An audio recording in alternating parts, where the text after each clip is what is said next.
Kejadian hitam ini pernah direkodkan dalam sejarah Malaysia. Ianya mustahil untuk dilupakan, terutama waris mangsa walaupun telah berlalu berpuluh tahun lalu. Angkara sebatang lilin, sebuah madrasah 8 blok hangus terbakar. Bagaimana kisah ini bermula?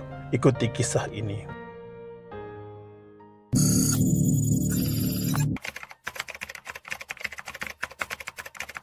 Peristiwa kebakaran yang pernah menggemparkan negara suatu ketika dahulu. Kebakaran Madrasah Kedah 1989 ialah tragedi kebakaran yang berlaku pada 22 September 1989 apabila asrama perempuan di Madrasah Taufiqiyah Al-Khairiyah atau Pondok Pak Ya di Gua Cempedak Kedah telah musnah dijilat api. Kira-kira 27 orang pelajar perempuan sekolah itu terbunuh apabila terperangkap di dalam kebakaran yang berlaku pada hari kejadian. Insiden ini juga dikenali sebagai tragedi Pondok Pak Ya oleh media tempatan.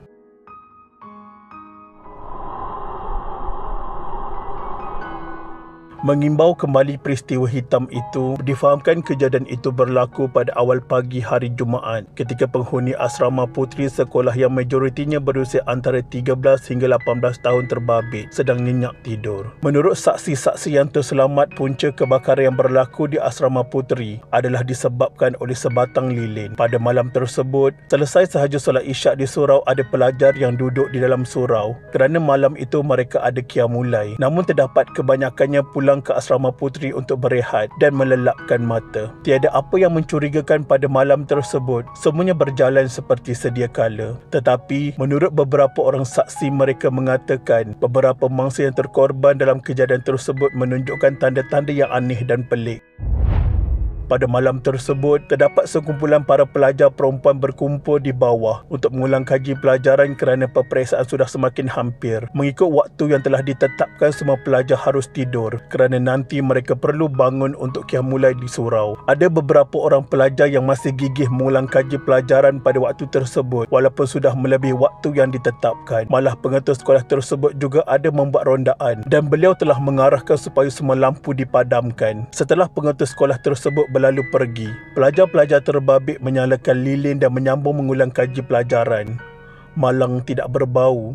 Setelah penat mengulang kaji pelajaran, mereka tertidur dan secara tiba-tiba api lilin menyambar langsir asrama. Bermula daripada situ, api mula merebak dengan cepat ke dinding-dinding dan lantai-lantai asrama kerana bangunan tersebut diperbuat daripada papan kayu. Disebabkan kedudukan blok-blok asrama yang berdekatan, api telah merebak ke 7 blok yang lain dan menyebabkan 8 buah blok asrama terbakar dalam kejadian itu.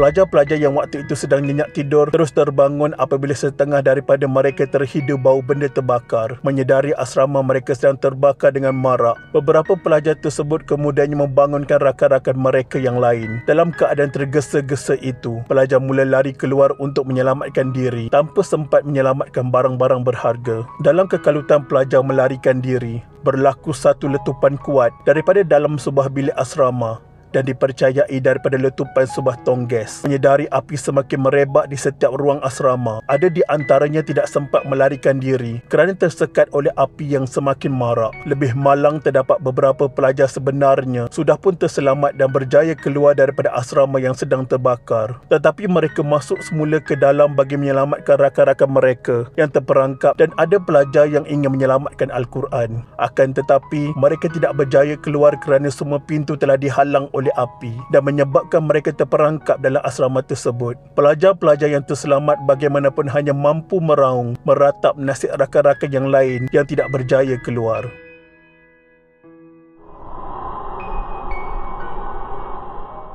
Seorang tenaga pengajar di sekolah tersebut yang dikenali Ustaz Manan yang ketika itu berada di biliknya terus menghubungi pihak bomba yang berdekatan untuk meminta bantuan. Setibanya beliau di asrama tersebut, kaki terkaku melihat sebanyak 8 blok asrama yang menempatkan lebih kurang 600 orang pelajar terbakar. Beliau serta-merta melaungkan azan di kawasan asrama sebagai ikhtiar supaya api dapat dikawal.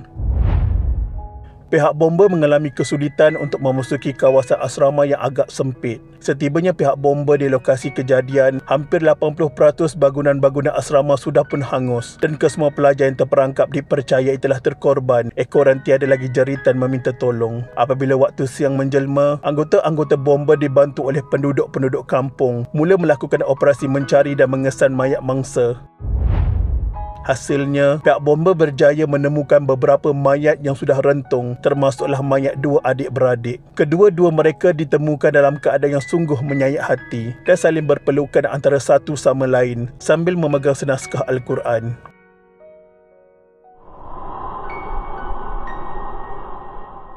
Menurut seorang pelajar yang terselamat dikenali Maznah yang mengalami kecederaan serius akibat 46% badannya melecur, mengatakan dia cuba menyelamatkan rakan-rakannya yang lain, namun salah seorang daripadanya telah kaku di atas katil. Dia cuba menggerakkan rakannya, malangnya tiada respon. Saksi yang lain dikenali Syazlina mengalami kecederaan melecur di kedua-dua tapak tangan dan kaki serta di beberapa anggota badan. Dia mengatakan dia bergelut dengan kepanasan api yang membahang dalam 15 minit sebelum dapat keluar daripada bangunan tersebut. Tragedi ini masih berlega-lega dalam ingatan Halimah kerana ia berlaku ketika dia masih berpantang selepas melahirkan anak ketiganya. Halimah yang mula bertugas di sekolah itu pada 1980 berkata, jarak sekolah yang berdekatan rumahnya menyebabkan beliau menggagahkan diri untuk ke asrama dan melihat keadaan pelajar. Sebahagian mangsa adalah pelajarnya di tingkatan 3. Ada dalam kalangan mereka yang sangat rapat dengannya. Antara yang tidak dapat dilupakannya ialah sikap salah seorang mangsa yang menghadiahkan semua bukunya kepada rakan-rakannya. Sebelum itu, dia tidak pernah membenarkan rakan-rakan pinjam bukunya dan berubah sehingga berkata, kalau sesiapa nak ambil buku ini, ambillah. Apabila dia sudah tiada, barulah masing-masing sedar perubahannya itu. Dalam pada itu, keterangan saksi lain memberitahu bahawa beberapa orang pelajar telah pun meninggal dunia dalam keadaan tertidur dipercayai kerana mereka terhidu asap yang tebal. Siasatan mendapati seramai 27 orang pelajar telah terkorban dalam kejadian ini, manakala beberapa orang mangsa yang terselamat mengalami kecederaan. Pihak sekolah terpaksa menghebahkan kejadian ini melalui radio dan surat khabar untuk mengenal pasti waris mangsa. Selepas proses mengenal pasti mayat yang dijalankan oleh ahli keluarga mangsa, kesemua jenazah mangsa dikebumikan di tanah perkuburan khas di dalam satu liang lahat tidak jauh dari tempat kejadian yang diberi nama perkuburan 27 orang syuhada peristiwa kebakaran Pondok Pak Ya. Walaupun peristiwa ini sudah berlaku 33 tahun yang lalu, pihak sekolah dan ahli keluarga pastinya tidak akan melupakan para syuhada yang telah terkorban ini. Malah pada 22 September setiap tahun, pihak sekolah mengadakan majlis memperingati peristiwa ini sebagai acara tahunan sekolah. Tragedi ini juga dijadikan telefilm yang berjudul Pondok Pak Ya yang diterbitkan oleh Astro Oasis yang mana menceritakan detik-detik hitam tragedi ini. Dan kini sekolah ini telah pun melahirkan ramai ahli-ahli agama yang boleh dibanggakan. Menurut pengetuanya Azizah Yahya berkata, Pondok Pak Ya mempunyai galeri di mana menyimpan pelbagai sejarah mengenai sekolah sejak dari awal penubuhannya, kejayaan serta tragedi yang berlaku pada 1989. Ustazah Azizah juga merupakan anak kepada pengasas sekolah ini, Allahyarham Tuan Haji Yahya Junaid. Dari sinilah sekolah ini dikenali sebagai Pondok Pak Ya. Sungguh kisah ini cukup menyayat hati untuk dikenang, tetapi perlu diambil iktibar terutama pihak sekolah supaya menyediakan kemudahan yang terbaik di asrama mereka. Pihak kerajaan juga perlu memainkan peranan dalam memastikan kebajikan setiap sekolah-sekolah agama diberikan perhatian yang sewajarnya. Di sanalah melahirkan ramai para agamawan untuk generasi akan datang. Semoga mangsa-mangsa yang terkorban diampunkan segala dosa mereka dan mendapat rahmat di sisi Allah Subhanahu Wa Taala. Al-Fatihah.